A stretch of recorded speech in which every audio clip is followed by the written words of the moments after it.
For your entertainment and pleasure, here is Our Miss Brooks, starring Eve Arden.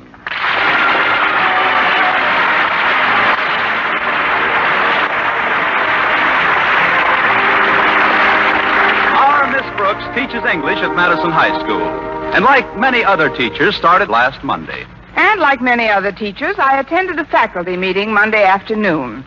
Here, our beloved principal, Osgood Conklin, gave me my semi-annual pat on the back. Then I picked myself up and walked back across the room. And he instituted his new crackdown plan. More discipline, less horseplay, everybody toe the line, run the school in an orderly manner. After this mirth-provoking monologue, he chewed up a little furniture and stalked out. Well, maybe it was the faculty meeting, or then again, maybe it was the watercress and cucumber sandwich I had before retiring. At any rate, I remember lying in bed Monday night and dozing off, when suddenly I seemed to be awakened by a loud pounding at my door. What is it? Who's there? It is I, Osgood Conklin, your beloved principal. I'm coming in. Mr. Conklin, is anything wrong? Wrong? There's plenty wrong. We've got to crack down. More discipline. Less horseplay. Everybody toe the line. Run the school in an orderly manner. But, Mr. Conklin, is this your idea of less horseplay? I was fast asleep. Oh, then I hope I'm not disturbing you. I'll go right on sleeping. Good. Miss Brooks, I've got to talk to you. Well, pull up a cucumber sandwich and sit down. Thank you. Mr. Conklin, you're biting the arm of my chair. Yes, so I am. Sorry, but you know how I get when I'm upset. Now then, Miss Brooks, we've got to have more discipline. Got to have discipline. Got to have discipline. Got to have discipline. You hear me, Miss Brooks? I just heard 4 of you. You're right. There are 4 of me. More discipline, Conklin. Less horseplay, Conklin. Toe the line, Conklin. And run the school in an orderly manner, Conklin. I wish I could add just one more. Which one? Rest in peace, Conklin. Enough of these pleasantries, Miss Brooks. As you know, our profession teaches us that we must learn by doing. So, here we go. Everybody up, up, up, up, up. Rise and shine. Leave the sack. Leave the sack? Mr. Conklin, are you telling me to get up now? Miss Brooks, do I have to dump your bed? No, sir, I'm getting up. That's right. Now then, setting up exercises. Hands on shoulders. Place. Now touch the floor. 1, 2... Sound off. 3, 4... Open the door. 5, 6... Why don't I pick up some sticks and beat him over the head with them? You're nervous, Miss Brooks. Overwrought. You should get more rest. Oh, now we're on the same side. I'll get back in bed, and you just fade into the woodwork. Not so fast, young woman. First, we must practice our daily hair treatment. Hands on head. Place. Now then, rub. 1, 2, 3, 4. 1, 2, 3, 4. How is that, Mr. Conklin? Am I doing it right? Oh, it feels great, Miss Brooks. I should have 8 new hairs by Monday. Keep it up. 1, 2, 3, 4. 1, 2, 3, 4.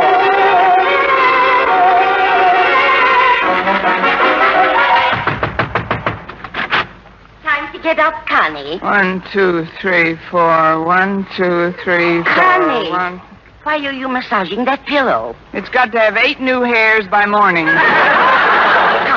Connie, wake up. Huh? Oh, has he gone? Has who gone? Oh, just forget about it, Mrs. Davis. It isn't important. On the contrary, I think it's intriguing.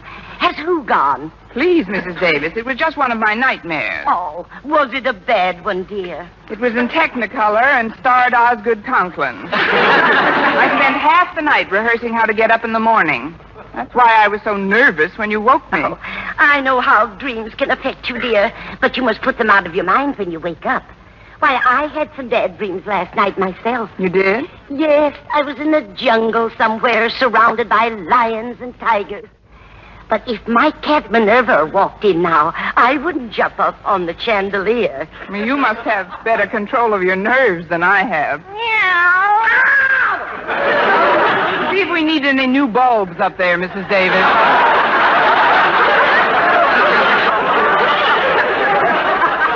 Minerva, where in the world did you come from? Oh, I haven't told her about that yet, Connie. She's only a kitten.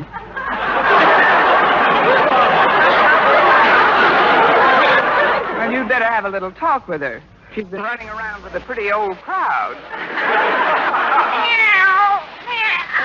Please, Connie, don't talk that way in front of her. Minerva's very high-strung. Yes, I know. Lately, that cat's been as jumpy as a person. Now, let's forget about nerves and bad dreams and hurry in for a nice breakfast. I've got a brand new secret recipe for you. A secret recipe, Mrs. Davis? Yes.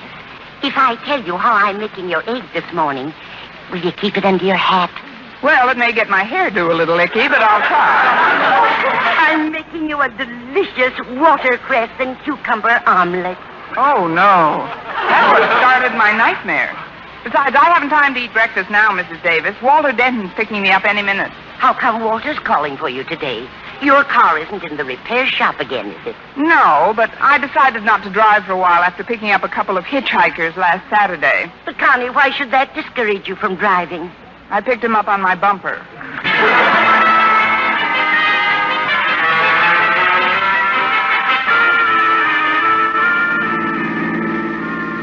Would you lean over toward my side of the car a little more, please, Miss Brooks? Why, Walter Denton, what have you in mind? Oh, it's nothing personal. I just want to get a good look at you in my rear view mirror. Yup, it's just as I thought. You look harassed and bedeviled. Yeah, but lovely.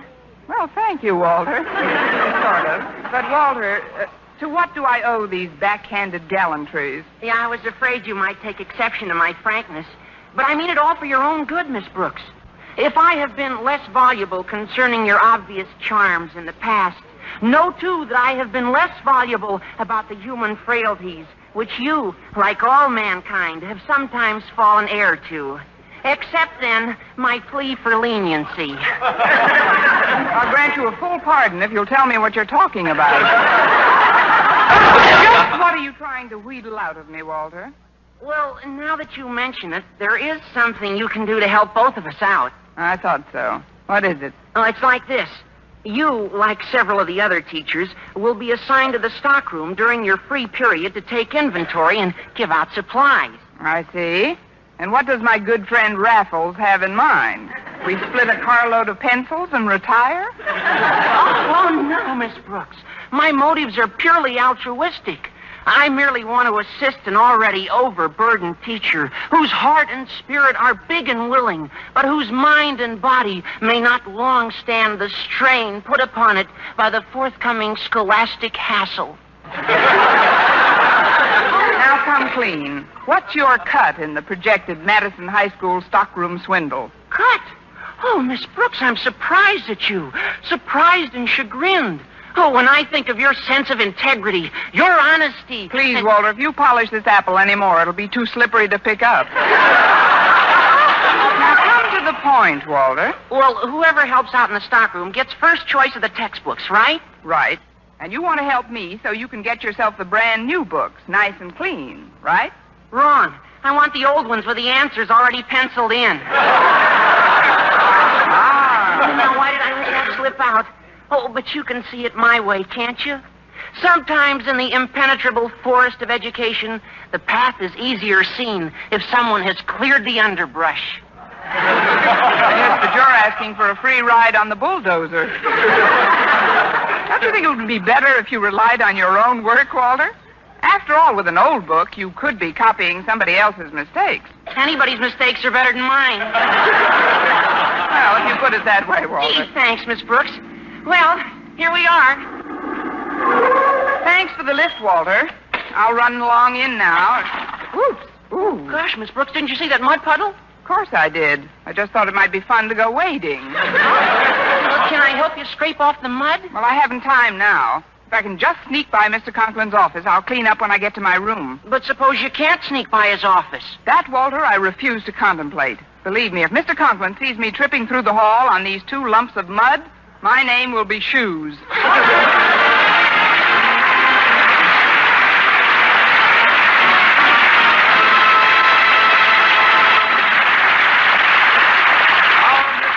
Starring Eve Arden, will We'll continue in just a moment, but first... Perhaps the best known example you. And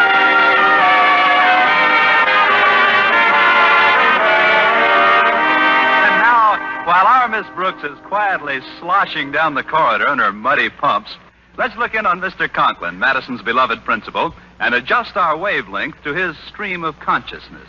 So we come to the start of another school day. A nice muggy one at that, as if I needed bad weather to make me irritable. The teachers in this school have simply got...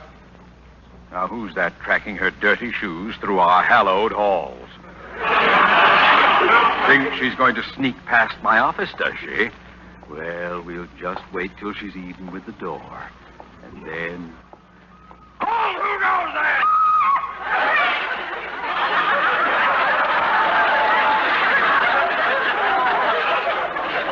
Mr. Conklin. How are things in the principal's office? Fine, thank you. How are things in the Everglades?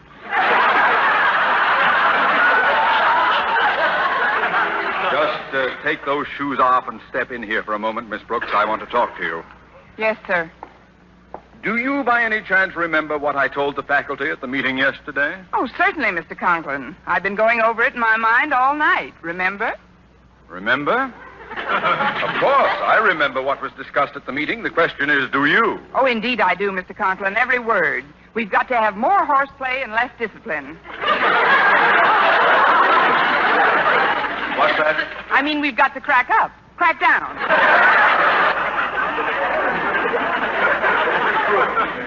I won't have a repetition of last term's lack of discipline. There's only one way to run a school, and that's in an orderly manner. Exactly. Naturally, I need the cooperation of my staff. Hence, everybody's got to toe the line. Yes. There's no reason why things shouldn't go off like clockwork. 1, 2... Sound off! Oh, I'm sorry, Mr. Conklin. It's just that I spent a rather restless night. In fact, we both did. I'm still a bit upset. Well, there's nothing like concentrating on one's work to settle one's nerves. When is your first free period? Right after lunch. I figured I'd get a good rest then. I think not, Miss Brooks. I penciled you in for the stockroom at that time. Oh. Well, they have a lot of erasers in there. Maybe we could rub me out. No, I guess not. We're extremely short of supplies, Miss Brooks, so I want you to check every requisition very carefully before handing them out. And if for any reason you have to leave the stockroom, you know what to do? Raise my hand? You lock the door. Is that clear? Yes, Mr. Conklin, I locked the door. Well, I'll be running along now. One moment, Miss Brooks. Haven't you forgotten something? Oh, yes. Rub 2, 3, 4. Rub. Miss Brooks, get your fingers out of my head.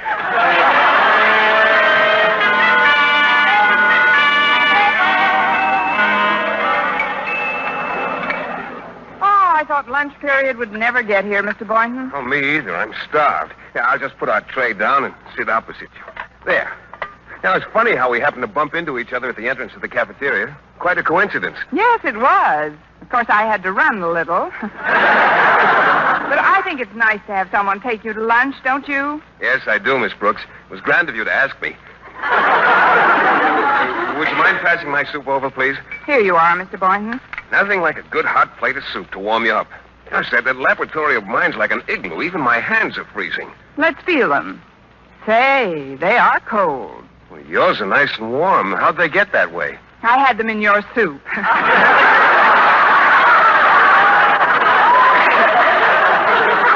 You know, it's a shame we don't have a better heating system in this school, especially in the biology lab with all those little mice and rabbits and students. You're right, Miss Brooks. I was talking to Mr. Jensen, the janitor, about it, and he's promised to speak to Mr. Conklin and get him to inspect the system himself. You see, I have a lot of electrical appliances in the lab now, but none of them give off much heat. I've got to have another outlet if I'm to attach any other... Excuse me, Mr. Boynton. Hi, Miss Brooks. Hello, Walter. Now, we'd better be getting down to the stockroom. I don't want you to get nervous when the requisitions start pouring in. Or the books with the answers in them start pouring out, Well, all right, Walter, we might as well get going. Will you excuse me, Mr. Boynton? Oh, sure, Miss Brooks. And even though you asked me to lunch, I don't want you to worry about the check. Oh, well, that's very nice of you. I'll pay my own, Miss Brooks. You just take care of yours.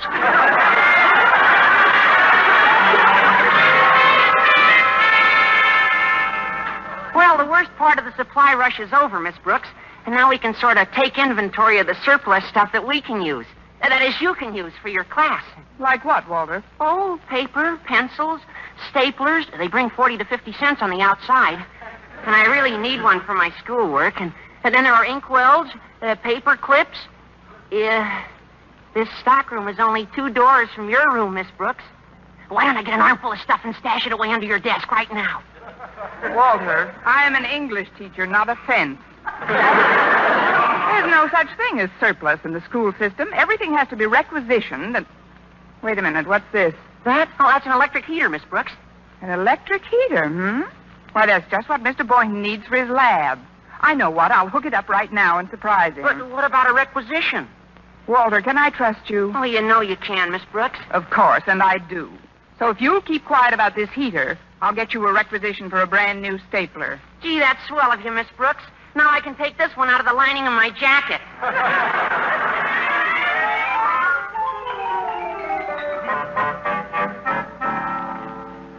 Well, Harriet, where's the heater I sent you for? It wasn't there, Daddy. I looked all over the stockroom, but there wasn't a trace of it. Did you ask Miss Brooks about it? Miss Brooks wasn't there. Nobody was there. And the door was open? No wonder my heater's missing. I distinctly told her... Now what? Come in! Excuse me, Mr. Conklin, but I've got to talk to you right away. Oh, hello, Mr. Jensen. Hello, Harriet. I better be going now, Daddy. I've got a class in a few minutes. All right, Harriet. Now, what is it, Jensen? I'm rather busy right now. Oh, this is important, sir. As custodian of the building, I feel it's my duty. You feel what is your duty? To tell you, sir. To tell me what? Please, Mr. Conklin, don't shout. That's one of the reasons. That's one of the reasons for what? For your high blood pressure. Now, when I was your age... Never mind that now. What do you want to see me about? Biological laboratory. The furnace vent isn't large enough to heat that big room. It's so cold in there, Mr. Boynton's had to put earmuffs on the rabbits. We've got to build another outlet. Outlets cost money, Jensen. We'll requisition another heater. Meanwhile, I've got to find the when one you that got to put earmuffs on rabbits, brother, you're in trouble. Besides, if an electric heater is hooked onto the present wiring setup, it can cause a short. Well, tell me about it another time. And even worse than a short, Mr. Conklin, it might start a fire. I don't like to censure you, Mr. Jensen, but you are an alarmist. Yes, sir. Now I'm going down to that stockroom and wait in back of it for Miss Brooks to return. I'll teach her to leave doors open.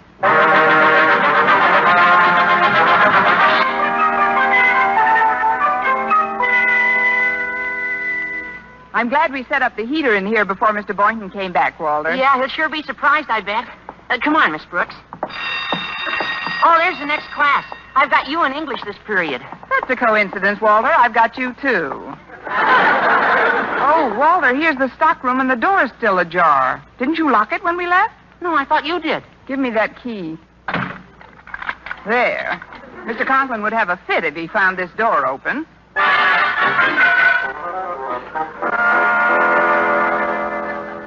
All right, class. Your next question is as follows. In The Mill on the Floss, George Eliot writes about a gentleman who is often compared with a gentleman in Silas Marner. Who is that gentleman?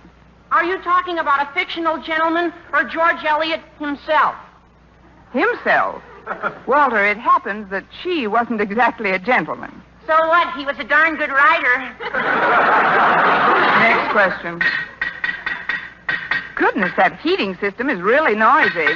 Hello! Hello! Quiet the voice. It's coming out of the vent here. What? Quiet a minute. Let me listen. Hello! Hello there! Can you hear me? Sure. What time's the break set for? Who are you? It sounds like Daddy. Daddy, can you hear us? Yes! Get me out of here! He must be stuck in the furnace. Nonsense, Walter. He was going to inspect the heating system. He's probably just stuck in a pipe somewhere. In a pipe somewhere? Oh, I'll go call the fire department. Harriet, you stay here and chat with your father.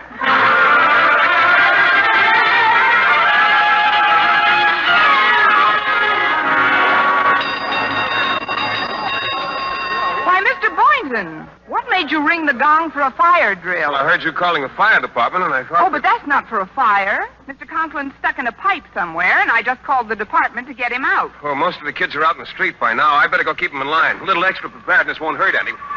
Stuck in a pipe. Oh, I'd better get back to my own room now. Uh-oh, here come the firemen. Well, here we are. Where's the fire? Right this way, Chief. Here, come on, men. There isn't any fire, really. You see, it's just that somebody's caught in a pipe. Caught in a pipe. For this, I left a hand with 100 aces and a double pinochle in it. Oh, please do something. My daddy's stuck somewhere. You've got to get him out. Well, where is he? Well, he was coming in over this vent here very clearly. All right, let's get at this thing with our picks, man. Oh, my,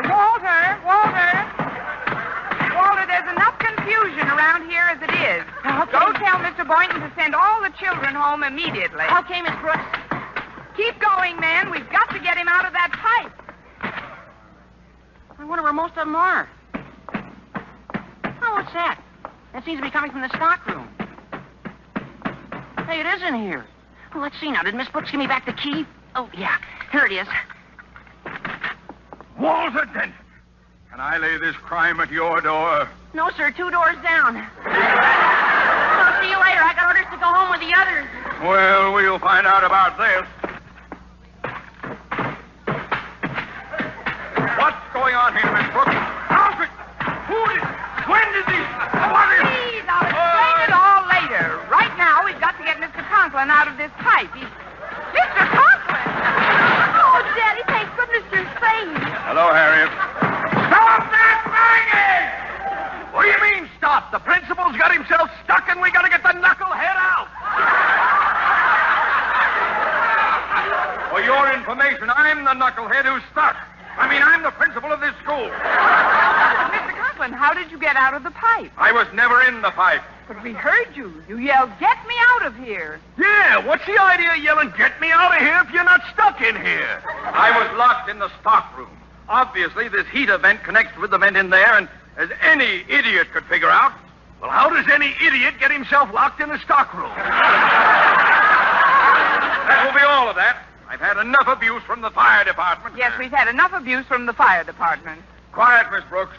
Now then, firemen, please remove your pickaxe from the school woodwork. Well, you needn't get so huffy.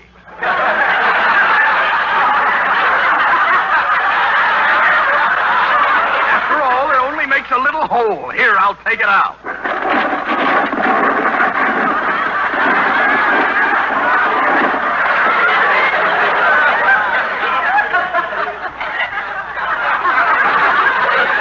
Just what we needed, a larger classroom. Now then, Miss Brooks, I want some explanations, and I want them fast. Yes, sir. Who locked me in the storeroom? Where are all the students? Who called the fire department? Yeah, that's what I'd like to know. Don't you realize that these false alarms cost the city money? Now we gotta pack all our stuff up. What are all you firemen standing around for? Why don't you do something? Relax, Mr. Boynton. Mr. Conklin's out now. There's nothing left to do. Nothing left to do, but my lab is on fire. What? That's more like it. Come on, man!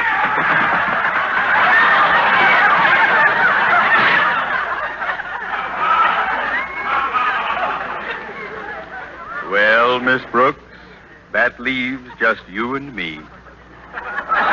You and me and one more question. What's that, Mr. Conklin? Did you happen to run across an electric heater in the stockroom? Yes, I did. And did you happen to connect it anywhere? Like Mr. Boynton's laboratory, for instance? Yes, I did. A funny thing about that. I was told by Mr. Jensen just this morning that another electrical appliance on that circuit would cause a fire. Now, you've got to be punished, Miss Brooks.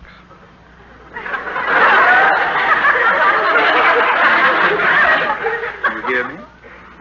You've got to be punished!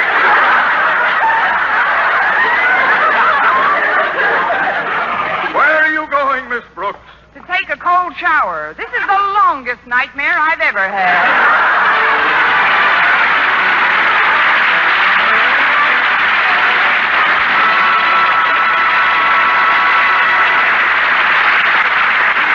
Now, Miss Brooks, return to moment, but first... Hello there. This is Dell's Good Neighbors.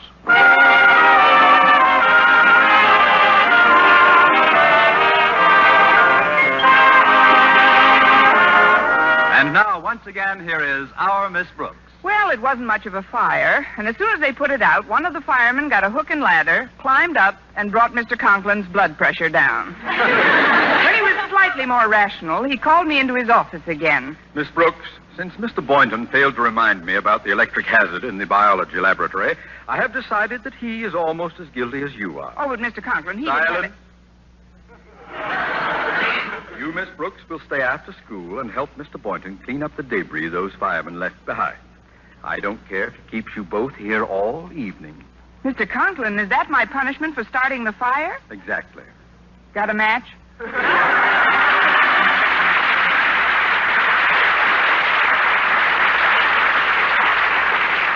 Our Miss Brooks, starring Eve Arden, is produced by Larry Burns, written and directed by Al Lewis, with music by Wilbur Hatch. Mr. Conklin was played by Gail Gordon. Others in tonight's cast were Jane Morgan, Dick Crenna, Gloria McMillan, Arthur Q. Bryan, and Frank Nelson. Be with us again next week at this same time for another comedy episode of Our Miss Brooks. This is Jimmy Matthews speaking.